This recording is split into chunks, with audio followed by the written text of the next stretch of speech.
this is the Peter Pan story, roughly speaking. Peter Pan is this magical boy. Pan is the god of everything, roughly speaking, right? And so it's not an accident that he has the name Pan. And he's the boy that won't grow up. And he's magical. Well, that's because children are magical. They can be anything. They're nothing but potential. And Peter Pan doesn't want to give that up. Why? Well, he's got some adults around him, but the main adult is Captain Hook. Well, who the hell wants to grow up to be Captain Hook? First of all, you've got a hook. Second, you're a tyrant. And third, you're chased by the dragon of chaos with a clock in its stomach, right? The crocodile. It's already got a piece of you. Well, that's what happens when you get older. Time has already got a piece of you. And eventually, it's got a taste for you. And eventually, it's going to eat you. And so Hook is so traumatized by that he can't help but be a tyrant. And then Peter Pan looks at traumatized Hook and says, well, no, I'm not sacrificing my childhood for that. So that's fine, except he ends up king of the Lost Boys. In Neverland, well, Neverland doesn't exist, and who the hell wants to be king of the Lost Boys? And he also sacrifices the possibility that he'll have a real relationship with a woman, because that's Wendy, right? And she's kind of conservative, middle class, London dwelling girl. She wants to grow up and have kids and have a life. She accepts her mortality, she accepts her maturity. Peter Pan has to content himself with Tinkerbell. She doesn't even exist. She's like the fairy of porn. She doesn't exist. She's the substitute for the real thing. And so, but the dichotomy that you're talking about is very tricky, because there's a sacrificial element in maturation, right? You have to sacrifice the pluripotentiality of childhood for the actuality of a frame. And the question is, well, why would you do that? Well, one reason is it happens to you whether you do it or not. You can either choose your damn limitation, or you can let it take you unaware when you're 30, or even worse, when you're 40. And then that is not a happy day. And I see people like this, and I think it's more and more common in our culture, because people can put off maturity without suffering an immediate penalty. But all that happens is the penalty accrues, and then when it finally hits, it just wallops you. Because when you're 25, you can be an idiot. It's no problem. Even when you're out in a job search, it's like, well, you don't have any experience and you're kind of clueless. It's, yeah, you're young, it's no problem.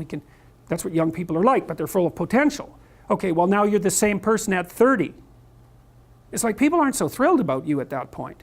It's like, what the hell have you been doing for the last 10 years? Well, I'm just as clueless as I was when I was 22. It's, yeah, but you're not 22. You're an old infant, right? And that's an ugly thing, an old infant. So part of the reason you choose your damn sacrifice, because the sacrifice is inevitable, but at least you get to choose it. And then there's something that's even more complex than that in some sense, is that the problem with being a child is that all you are is potential, and it's really low resolution. You could be anything, but you're not anything.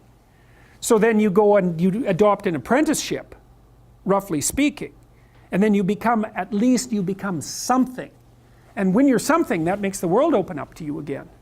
Like if you're a really good plumber, then you end up being far more than a plumber, right? You end up being a good employer. Not that plumbers, I'm not putting plumbers down. It's like more power to plumbers. They've saved more lives than doctors.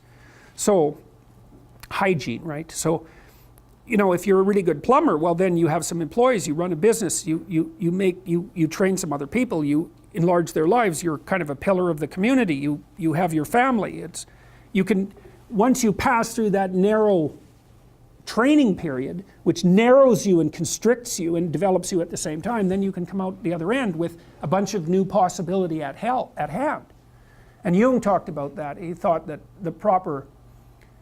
part of the proper path of development in the last half of life was to rediscover the child that you left behind as you were apprenticing.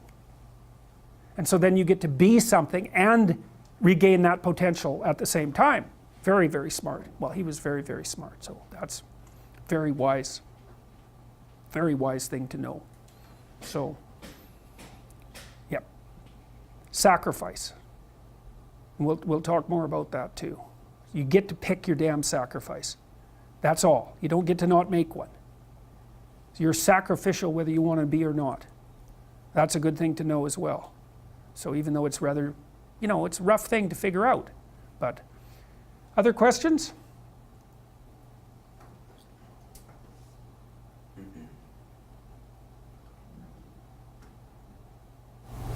I have one if no one else. Okay. That thing you just said about noticing it more and more in people late into their 20s. Yeah.